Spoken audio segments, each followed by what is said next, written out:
Hello there, welcome to Bras International. It's great to have you with us for our summer specials where we're replaying some of our favourite reports. Today we're heading back to Big Pho for some Asian food.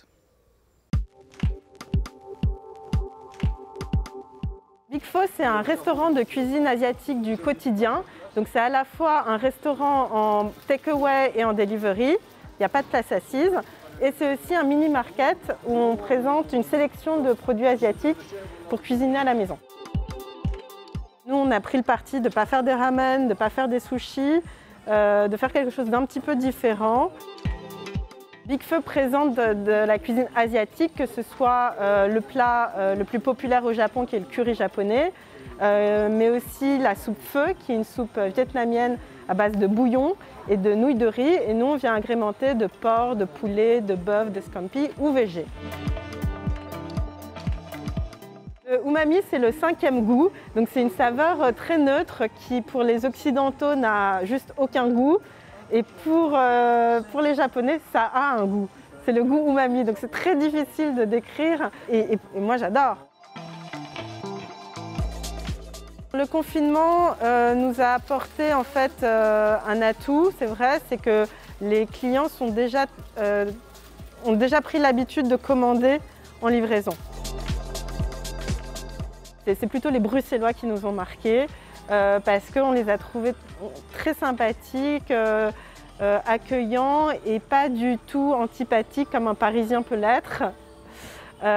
Et donc ça nous a fait vraiment plaisir de pouvoir côtoyer des gens normaux, on va dire.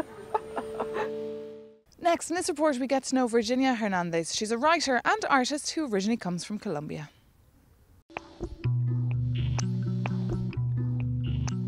Me llamo Virginia Hernández, artista Luna Rosa, escritora, nací en Cali, Colombia.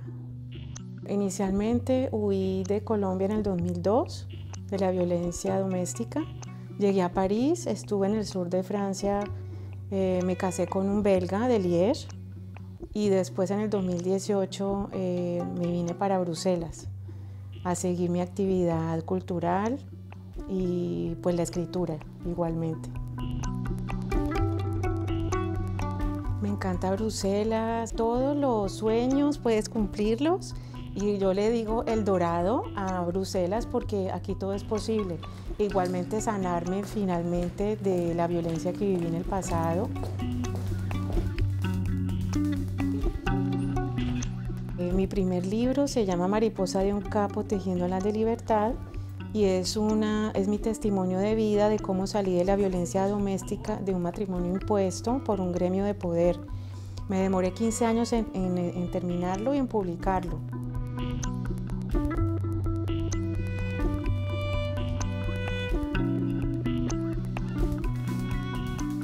Los 3 libros, el primero es la violencia doméstica, el segundo la violencia como artista, todo lo que tienes que confrontar como mujer extranjera, madre sola y fuera de eso artista, y el tercero es Mi jefa, es una perversa narcisista.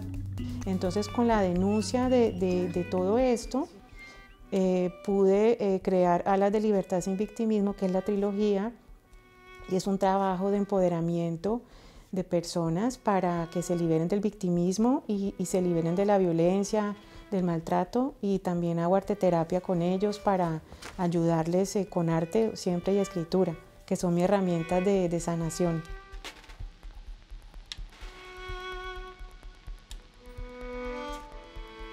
Empecé una labor de liberación de mujeres de la violencia de género, de mujeres latinoamericanas. Empezó en Francia. La femme était toujours comme pour moi un modèle d'empowerment, on va dire. Et je les appelle les papillons, mes papillons lumineux, parce qu'ils passent par la métamorphose. Je fais coaching de résilience pour avoir cette transformation, récupérer la force, ne pas laisser le pouvoir aux personnes de décider, de s'exprimer, avoir cette liberté.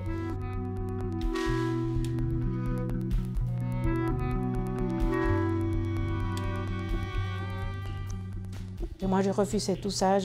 Malgré mon mariage imposé, j'étais toujours très rebelle. J'ai fui plusieurs fois Mais je refusais vraiment d'accepter ce système, de rester en silence parce qu'on est libre et c'est un droit.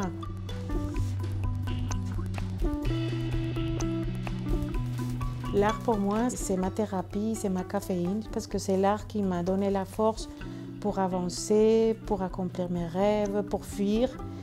Parce que quand tu as une émotion difficile et quand tu peins ça, tu t'exprimes, c'est vraiment comme si tu sortais une blessure et tu guéris et ça cicatrise. Next, in this report, we catch up with Constanza. She's a gymnast from Argentina whose major passion in life is her work with the circus.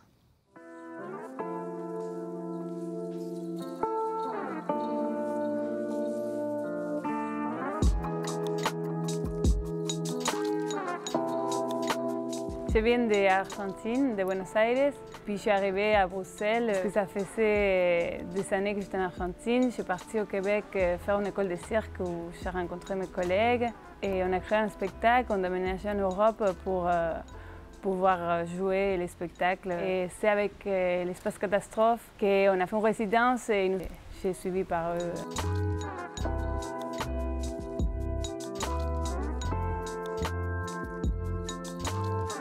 Je faisais beaucoup la gym, c'était un milieu très compétitif.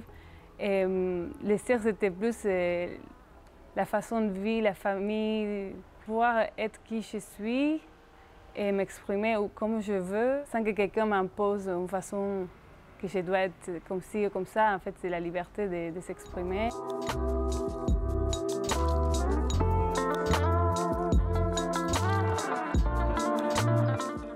J'ai fait pas mal de hula hoop d'abord, et puis j'ai fait aussi de la roue cire. La roue cire, c'est une grande cerceau métallique où on rentre dedans et on fait des tours comme ça, et on tourne comme une pièce sur place, des acrobaties dedans, des mouvements.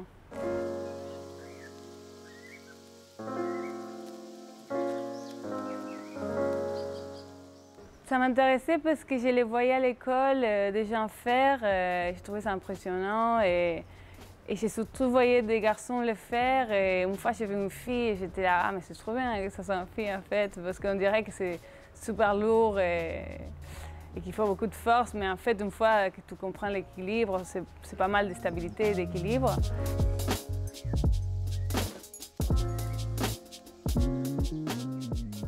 Quand je dis mon métier, il y a soit des gens qui sont super intrigués et qui du coup ils posent plein de questions. Il y a d'autres qui me parlent des Cirque du Soleil directement, que c'est comme une grosse entreprise du cirque, quoi. Et il y a d'autres gens qui me demandent après m'avoir vu dans un spectacle, qui me demandent du coup c'est quoi mon métier. Même ma famille au départ, ils croyaient que j'étais folle à faire ça parce qu'en Argentine c'est beaucoup plus difficile. Tu peux donner beaucoup de cours, mais vivre des spectacles, c'est très difficile, il n'y a pas de festival, il y a très peu de festivals, donc c'est très dur de vivre de ça. Pas tout le monde comprenne que ça peut être un métier, bien sûr.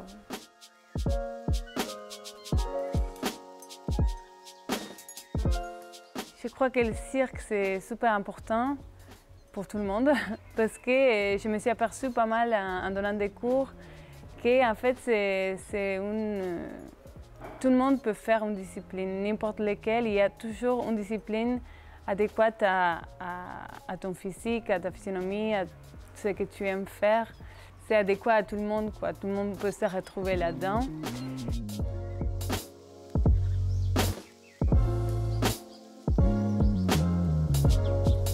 And finally, in this report, we catch up with Alvari. He's a Dutch-American artist who started out as a street artist.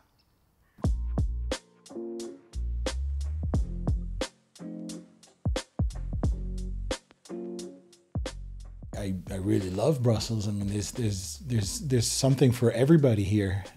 Literally, I mean, it's already a very cosmopolitan area. It's not too big. There's often senses of the feel of a town, for example.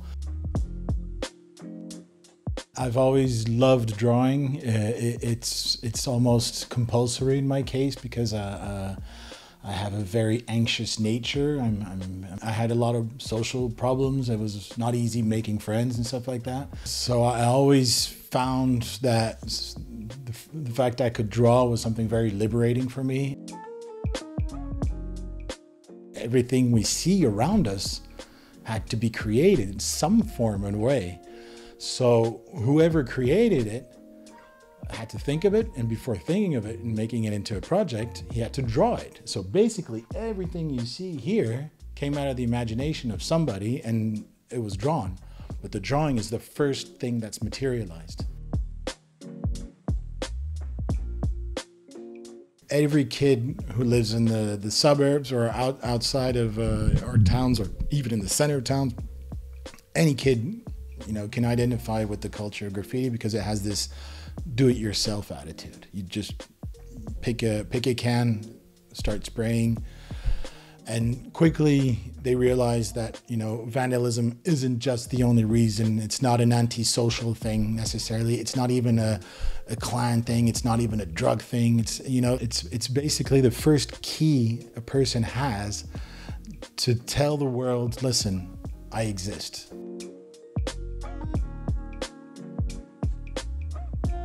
The biggest challenge is probably to keep an open mind when you start working, because whenever I get this project, I always think about how I can go from point A to point B in my head. So I have these slight plans, but once I start doing it, the whole objective is to actually not follow a specific scheme. It's just like if you're on the top of a hill and you're going to go skiing, you have a fresh coat of snow, virgin snow, and you're just going to go like, all right, I'll see how it goes down there.